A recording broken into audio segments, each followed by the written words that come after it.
નમસ્કાર. નવા વિડિયોની અંદર આપણે ધોરણ 10 ની અંદર 4 ગુણમાં પૂછાતો એક અગત્યનો દાખલાનો અભ્યાસ કરવાના છે.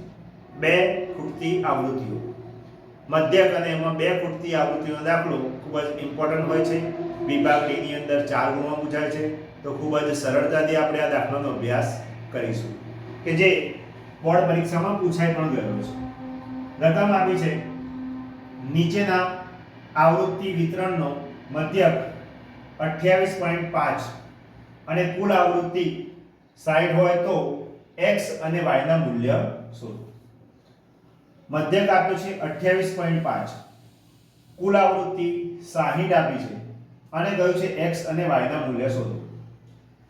તો સૌથી પહેલા આપણે કોષ્ટકમાં શરૂઆત કરીશું xi શોધવાની. xi એટલે જે તે વર્ગની મધ્ય કિંમત. જે કેવી રીતે શોધી શકાય? તો વર્ગની અધઃ સીમા અને ઉર્ધ્વ સીમાનો સરવાળો અને એને 2 વડે ભાગવાના. તો 0 અને 10 નો સરવાળો કરીએ અને 2 વડે ભાગીએ એટલે આપણને મધ્ય કિંમત કેટલી મળશે? 5 મળે. ત્યાર પછી 10 થી 20 એ વર્ગની મધ્ય કિંમત થશે 15. ત્યાર પછીના વર્ગની મધ્ય કિંમત 25, એના પછીના વર્ગની મધ્ય કિંમત 35, ત્યાર પછીના વર્ગની મધ્ય કિંમત 45 અને છેલ્લે 55. આ થઈ ગયું મધ્ય કિંમતનું કોલમ. હવે જે આપણને આવૃત્તિઓ આપી છે એ આવૃત્તિઓમાં સરવાળો કરીએ 6 20 26 15 41 અને 4 45 અને x y. તો એ લખીશું sigma fi 45 plus x plus y. આ પ્રકારનું આપણને એક સૂત્ર મળ્યું. હવે કહે છે કુલ આવૃત્તિ 60 છે તો એની આપણે ગણતરી કરીએ. માટે સિગ્મા fi બરાબર 45 પ્લસ x પ્લસ y. કુલ આવૃત્તિ 60 બરાબર 45 plus x plus y. x plus y ને કરતા બનાવીએ તો 60 ઓછા 45 બરાબર x પ્લસ y. તો x પ્લસ y બરાબર 15. આ પ્રમાણે આપણને x પ્લસ y ની કિંમત મળી છે. એટલે કે બે ખૂટતી આવૃત્તિઓ જે છે એનો સરવાળો કેટલો છે? 15. ત્યાર પછી બીજી આપણને જે જરૂરિયાત છે એ છે h. h એટલે કે વર્ગ અંતરાલ.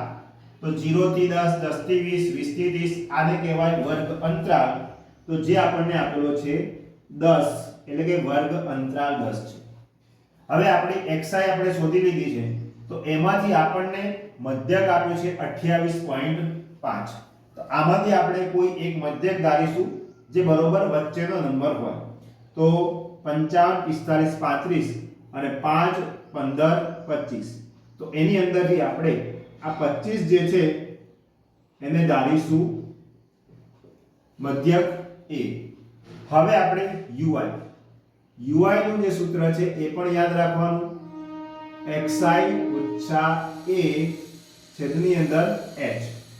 ગણતરી આપણે કરવાની કે જ્યાં a ધાર્યો હોય એની સામે મૂકી દેવાના 0. સૌથી શોર્ટ ટ્રીકમાં ઉપર -1 અને -2 ઋણાંક નંબરો આપો અને નીચે ધન નંબરો 1 2 અને 3. આટલું સરળતાથી કેલ્ક્યુલેશન. હવે પાંચમું કોલમ છે એમાં આવશે fi ui એટલે કે fi નો અને ui નો ગુણાકાર. તો 6 અને 2 -12 x અને 1 તો મળશે -x. ત્યાર પછી 20 અને 0 તો મૂલ્ય મળશે 20. 15 એકા 15. y અને 2 તો 2y. 4 3 12. હવે અહીંયા આપણને જે કિંમતો છે એમાં માઈનસ વાળામાં 12 છે, પ્લસ વાળામાં 15 અને 12 છે. તો 15 ને 12 એટલે કે થશે આપણી પાસે 27 અને -12. તો લખીએ અહીંયા -12 + 27 - x પ્લસ 2y જેની અંદરથી સાદુ રૂપમાં આપણને મળશે 15 માઇનસ x પ્લસ 2y. આ આપણને મળી ગયા છે સિગ્મા fi uy. તો સિગ્મા fi uy ની રાશિ આપણને મળી છે એ છે 15 માઇનસ x પ્લસ 2y. એટલે અહીં સુધી આપણે જે કાર્ય કર્યું એ આપણું કોષ્ટક પૂર્ણ થઈ ગયું. હવે જે સૂત્ર છે એ સૂત્રથી ગણતરી કરીએ.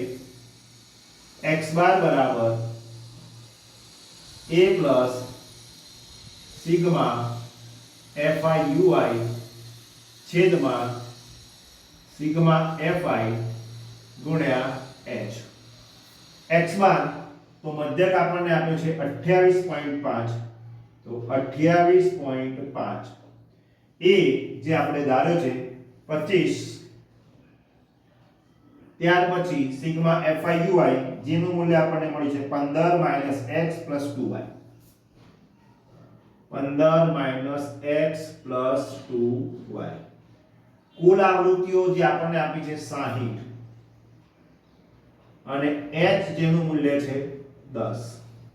25 આગળ લઈ આવીએ તો 28.5 માઇનસ 25 બરાબર અહીંયા છેદ ઉડશે 10 6 60 એટલે કે 15 માઇનસ x પ્લસ 2y છેદની અંદર 6.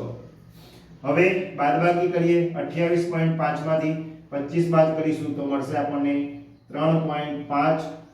ભાગાકારમાં રહેલા 6 ગુણાકારમાં લઈ લીધા છે અને 15 ઓછા x પ્લસ 2y.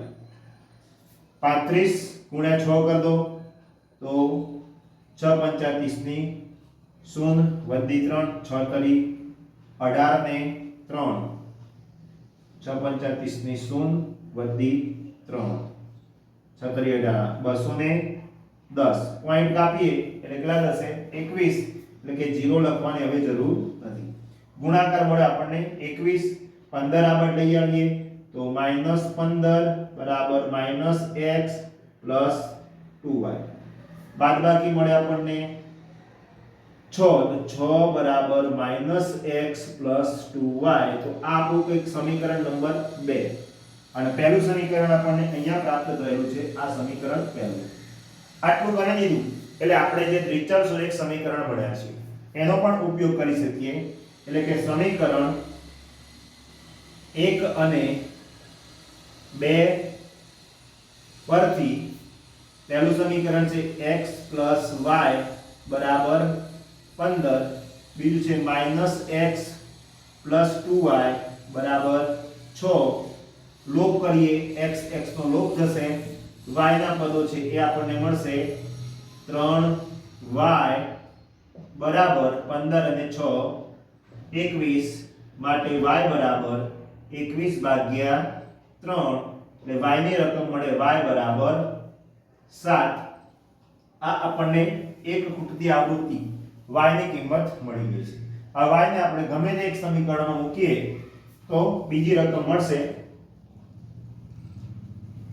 y બરાબર 7 ને સમીકરણ 1 માં મૂકતા જે છે આપણું x y બરાબર 15 માટે x 7 બરાબર 15 જ્યાં x બરાબર 15 ઓછા 7 માટે x ની કિંમત આપણને મળશે 8. તો આ હતી બીજી ખૂટતી આવૃત્તિ 8. તો આ રીતે તમે બે ખૂટતી આવૃત્તિના દાખલા હોય તો ખૂબ જ યુનિક સ્ટાઇલથી અને ખૂબ જ સરળતાથી અભ્યાસ કરી શકો છો. વિડિયો પસંદ આવે તો ચોક્કસથી લાઈક કરો, તમારા વિદ્યાર્થી મિત્રો સાથે શેર કરો. કેમ કે ખૂટતી આવૃત્તિનો એક દાખલો ચોક્કસ વિભાગ B ની અંદર પૂછાતો જ હોય છે.